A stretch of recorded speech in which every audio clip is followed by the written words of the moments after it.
Pai nosso que estás nos céus, santificado seja o teu nome. Venha o teu reino. Seja feita a tua vontade, assim na terra como no céu. O pão nosso de cada dia nos dai hoje. Perdoa as nossas dívidas, assim como nós perdoamos aos nossos devedores.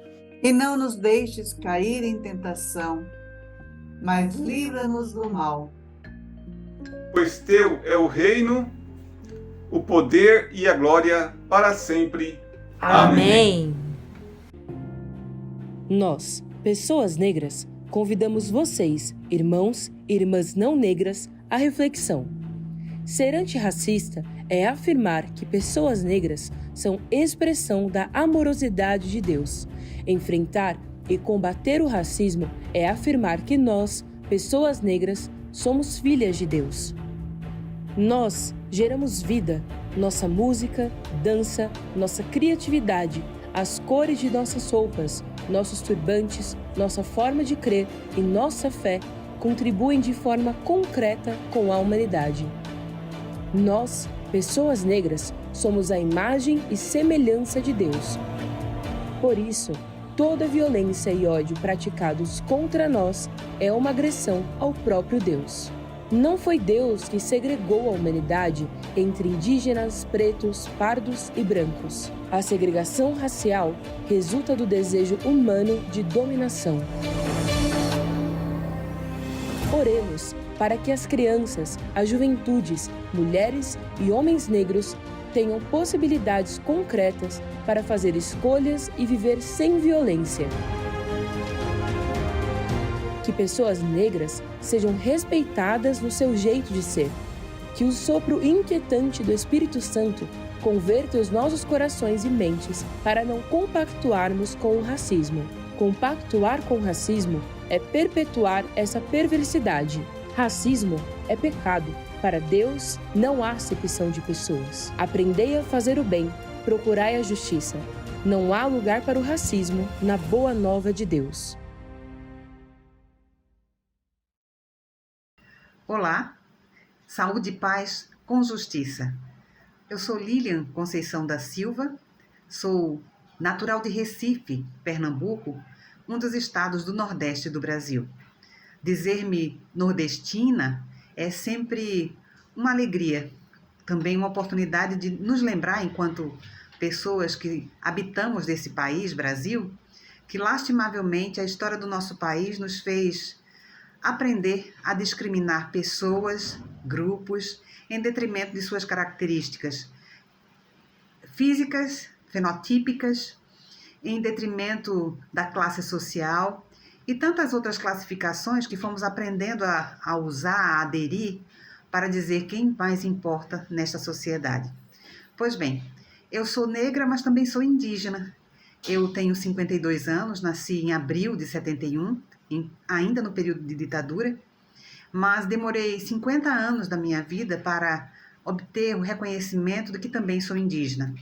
Essa herança recebi da minha avó paterna, Umbelina Maria da Silva, conhecida como Vó Bila.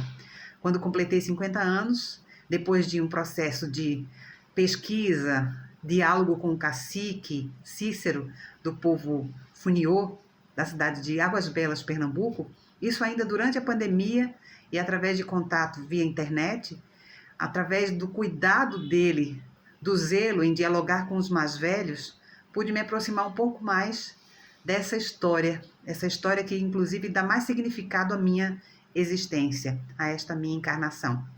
Pois então, sendo mulher negra e indígena Funiô, eu tenho a alegria de conversar com você que me assiste e me escuta com profunda gratidão pelo seu interesse. Quando me perguntam o que eu tenho a dizer às pessoas não negras e não indígenas, eu tenho muito o que dizer. Aliás, nós, pessoas negras e indígenas neste país chamado Brasil, temos muito o que dizer. Mas eu quero começar a dizer o seguinte: da satisfação, do orgulho que é saber-me mulher negra e indígena. Saber que eu faço parte de uma história em que pessoas que foram classificadas como inferiores e que um projeto genocida desde o início foi aqui implantado, desde a invasão portuguesa, depois a invasão holandesa, todas as violências que foram se reinventando neste lugar. Permitam-me carregar um pouco de tinta, enegrecer este tema que me atravessa a existência, a violência contra as mulheres. Você já parou para pensar que aprendemos sobre a miscigenação só o lado romântico, a idealização de que as relações sempre se dão por escolha? Não foi assim, infelizmente, sempre. Continua não sendo assim para muitas pessoas, especialmente para mulheres. Pois quando houve a invasão portuguesa, houve muito estupro das mulheres indígenas. A miscigenação muitas vezes foi fruto desses estupros. O mesmo se deu com relação às mulheres africanas que foram trazidas para cá. As mulheres negras que aqui chegaram como mercadoria e foram exploradas sexualmente, também estupradas, e muitas delas também engravidaram. A miscigenação neste país começou deste modo. Começou com muita violência, e é preciso que nós enegrecemos esse contar, indigenizemos este contar e esse olhar, para que nós não incorramos na prática, que é muito comum ainda hoje em dia, da banalização da violência contra as mulheres. As mulheres negras serem hoje as que mais são violentadas neste país, são consequências, isto é consequência justamente dessa realidade que quase sempre não nos contaram na escola. Nosso desafio, como pessoas que buscamos assumir a pauta antirracista, é que nós busquemos sempre falar sobre essas questões que ficaram omitidas intencionalmente.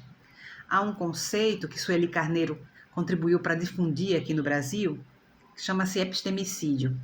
Epistemicídio é um conceito de um sociólogo famoso, nos últimos tempos, famoso não por motivos positivos, mas Boaventura de Souza Santos. Ele elaborou esse conceito para dizer das muitas mortes, dos muitos modos de matar o conhecimento, negando, ocultando, omitindo, silenciando a capacidade de pessoas e grupos de produzirem conhecimento.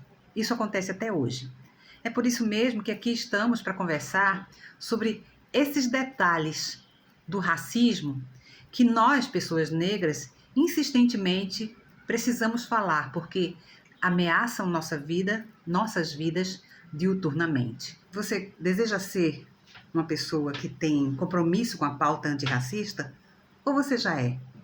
Se você já é, você vai entender bem do que eu quero falar aqui e agora. Se você quer se tornar, quiçá você esteja sensível às palavras que eu compartilharei como modesta contribuição para o seu pensar, para o seu sentir e, por consequência, para o seu agir. Quando você entra nas lojas, quando você vai à escola, quando vai à universidade, quando você vai ao trabalho, você aguça o seu olhar, empretece, enegrece o seu olhar, buscando identificar onde estão as pessoas negras.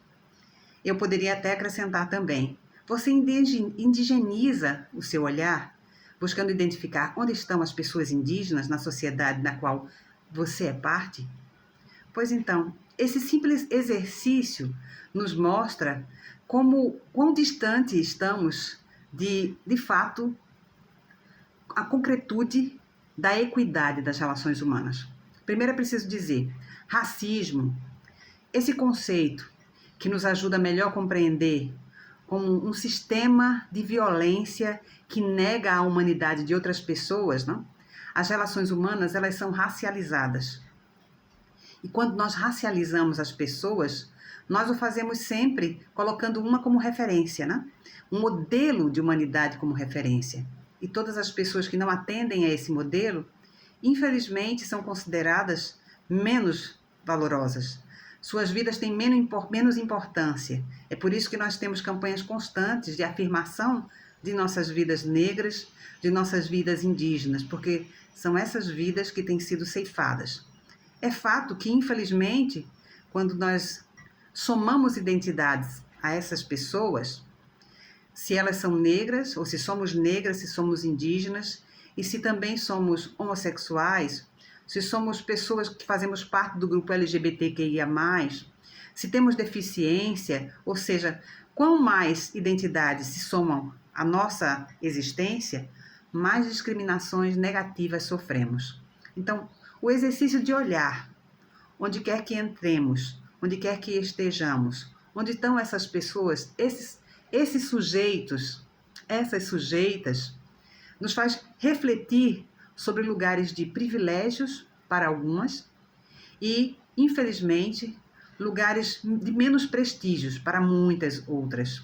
Quando você vai à escola, quando você vai à universidade, quando você vai ao shopping, quando você vai nos lugares públicos, onde você enxerga, você procura onde estão as pessoas negras, as pessoas indígenas, quais são os locais que elas ocupam, quais são os postos de trabalho, quais são os espaços que lhes permitem, nos permitem entrar.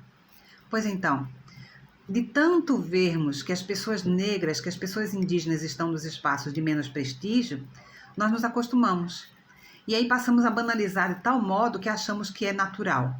Naturalizamos essa desigualdade.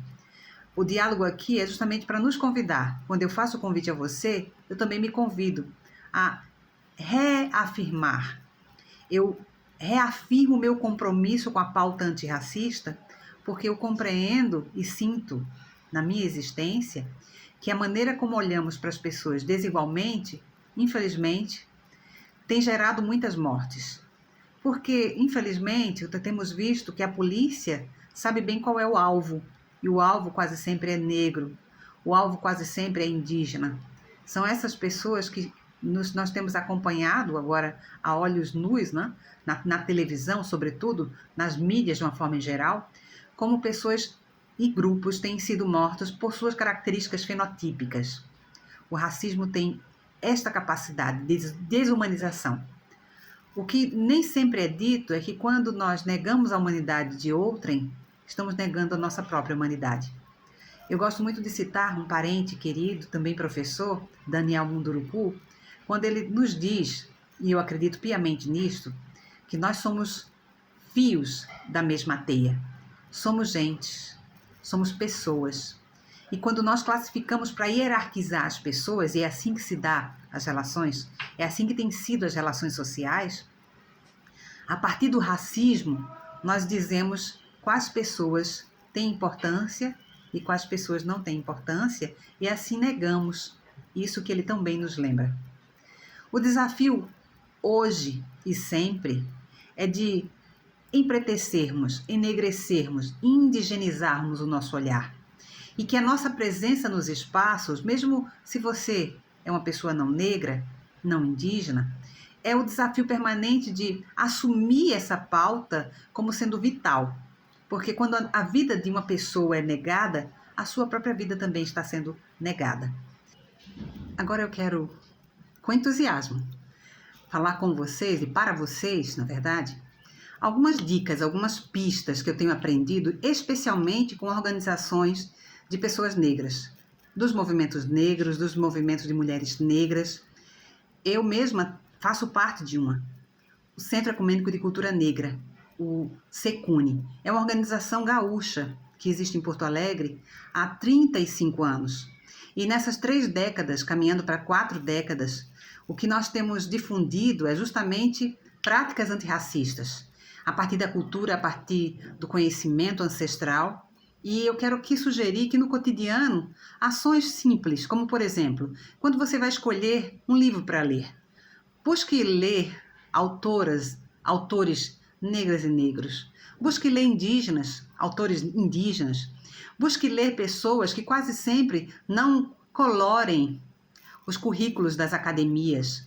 Há muito conhecimento sendo produzido fora das academias e também há muito conhecimento negro e indígena nas academias, mas quase sempre esses conhecimentos não são considerados clássicos, não são considerados importantes e relevantes. E é por isso que nós buscamos sugerir e também adotar na nossa prática leituras negras, leituras indígenas, saberes e conhecimentos de pessoas que têm acumulado e têm herdado uma sabedoria ancestral de resistência, de resiliência, de protagonismos, ou como preferimos dizer, da perspectiva afrocentrada, de agenciamentos. Convido você também, além de ler, para que você também prestigie a arte de pessoas negras. Eu, por exemplo, estou usando uma arte que se chama Ereis, da série, da coleção Macanagal, do artista Antônio Amaro, meu amado, que também é poeta, escritor, desenhista, ilustrador. Esta arte, chamada Ereis, porque tem 2 crianças no braço de maca desta mulher, é para dizer da fertilidade, da vida que pulsa, da resistência, da possibilidade de não apenas gerar, mas de parir vida, de vida que pulsa para dizer e para manter a linha que nos irmana a quem veio antes e quem virá depois, que é a ancestralidade. Manter firme e acesa a ancestralidade que nos alimenta, que nos acolhe e que nos convida a que nós sejamos pessoas mais amorosas.